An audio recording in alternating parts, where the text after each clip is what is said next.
Hi guys, welcome to section C. We're going to talk about the excretory system today, also known as the urinary system.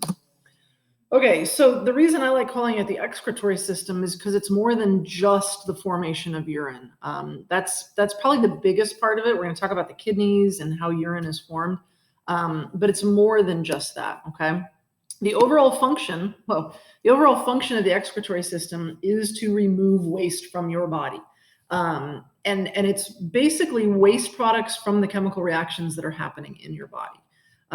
These are things that are winding up in your bloodstream after the reactions, and then it gets brought to different parts of your body. But it's not just that kind of waste. Carbon dioxide is waste. Your lungs would be considered part of the excretory system because every time you exhale, you are releasing carbon dioxide. Okay. Your skin, when you sweat, it's bringing salts with it, salts that are maybe extra in your body. If you sweat too much, you're actually you're removing too many salts, and that's why they have like electrolyte replacement drinks like Gatorade and Powerade, and a ton of sugar also to replace those salts. So the salts have a purpose, but if there's too many, sweating kind of gets those out. And then your liver is what filters out those chemical reaction waste products. Okay. It also filters out additional vitamins, medications, drugs, alcohol, things like that. This is why liver disease is common in alcoholics, because all of that stuff that your body needs to process and get rid of goes through the liver. Okay.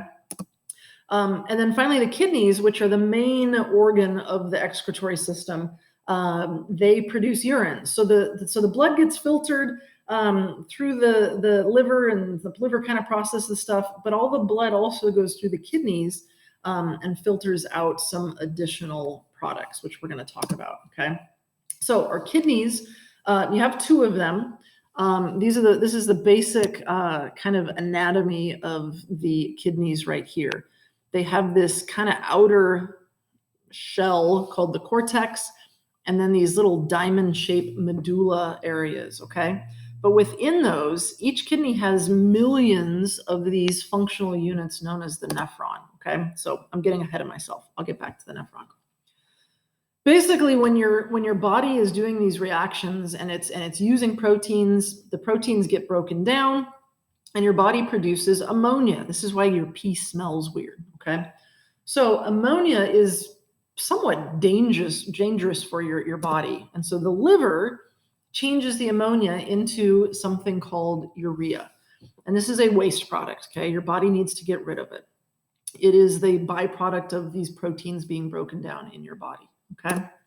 So the kidneys filter the urea and some other stuff out of your blood, okay? I'll show you another picture of the kidneys, but basically you've got really big blood vessels that are leading all of the blood into your kidneys, and it filters out that urea and other stuff. If you've ever heard of anybody being on kidney dialysis, what's happening is their kidneys aren't filtering out that stuff properly, and so they need to go to a dialysis center like once a week, every other day. It depends on how bad their kidneys are. And they literally take the blood out of their body and filter it in a machine and then put it back. Okay. That's what kidney dialysis is. The urea gets removed from the body in urine. Okay. That's why the urine is yellow. It's why it kind of smells funny. That is the elimination of that waste product. Okay. Back to the nephrons now. So just like we're going to talk about the lungs later. We talked about that at Code Blue a little bit, how the alveoli are like the microscopic functional units of the lungs. These nephrons, there's like probably 1 million or so in each of the kidneys. This is where all the magic happens. Okay, this is where all the filtering takes place. This is down on the microscopic level. This is down at the capillary level, blood cell level.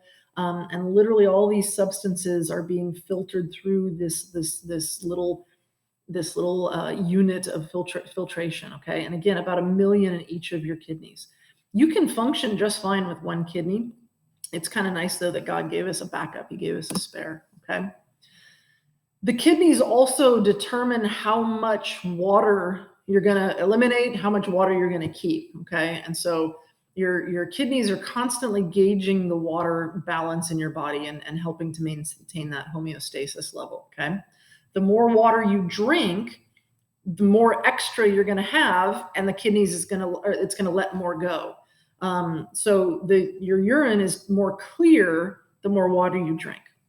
If you don't drink enough water, your kidneys aren't going to let that much water go because it needs to maintain a certain level for all those chemical reactions to take place. And then your pee is going to be really dark yellow, and it's probably going to smell even more because it's very concentrated. It's still going to get rid of the waste, but it's going to be more concentrated. There's going to be less water in it. Okay. So the next time you pee, check out the color. You want it to be very faint yellow or even close to being clear. That means you're drinking plenty of water. Okay. All right. So how is the urine formed? So this is a nephron again. Okay. And you can see these little capillaries here. Okay. So the formation of urine takes place in these nephrons, specifically in this little area called the glomerulus. Okay. This is this little capsule up top here. And the blood, there's capillaries in there. The blood goes in there, and this filter pulls all the water. It pulls glucose, it pulls urea, and it pulls all these different ions out of the blood, and it enters this tube. Okay, this kind of long tube. Okay, that loops down around and it comes back up. This is actually called the loop of Henle, named after some dude with the name of Henle. He probably discovered it. Okay. Well, some of the stuff that gets filtered out is really important, okay? So as it's flowing down this tube, some of it is being reabsorbed back into the capillaries. And you can see these capillaries kind of surrounding this loop of Henle down there, okay? So most of the water is actually reabsorbed. The glucose is reabsorbed, and any other good things are reabsorbed. One of the first tests a doctor will do to see if somebody is diabetic is they'll do a urine sample. And if they find glucose in the urine, that tells them that either the kidneys aren't working properly or they're diabetic and there's too much glucose and the kidneys are pulling some of it out. Okay. But typically, the glucose is going to go back into the bloodstream. A lot of the water is going to go back into the bloodstream. And then what's left in that tube is the waste products, mainly urea, some different salts, and enough water to dissolve it. Okay. And then that fluid is called urine. And these little collecting ducts kind of all gather together into a larger tube that I'll show you in just a minute. And then that leads to the bladder, and then you can, go take a leak. Okay. So that's the formation of urine. That takes place totally inside of the kidneys. Okay. Well, then what? So let's talk about the pathway of urine. You've got two kidneys. That's where the urine is formed. Okay. So we start at the kidneys. Then we've got two tubes, one on either side, called ureters that lead the urine down into the bladder. Okay. If you've ever heard of somebody having a kidney stone, that's usually a collection of mineral deposits up in the kidneys here. Okay.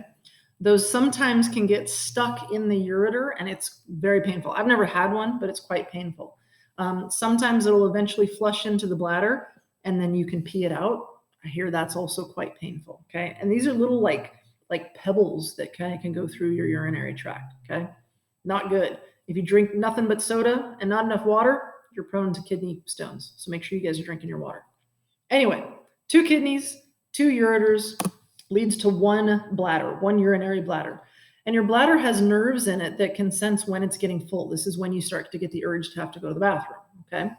Then you have one more tube that leads from the bladder to outside, and either a urinal or a toilet or a bush or wherever you're going to the bathroom, wherever you're peeing, you're urinating. And that's called a urethra. Okay. Now in males, the urethra is outside the body. That's the tube inside of the penis. In women, the urethra is inside of the body, and then there's just an opening where the urine comes out. Okay. This is why girls sit down to pee and guys can pee standing up. Whatever. All right, that's it. Bye, guys.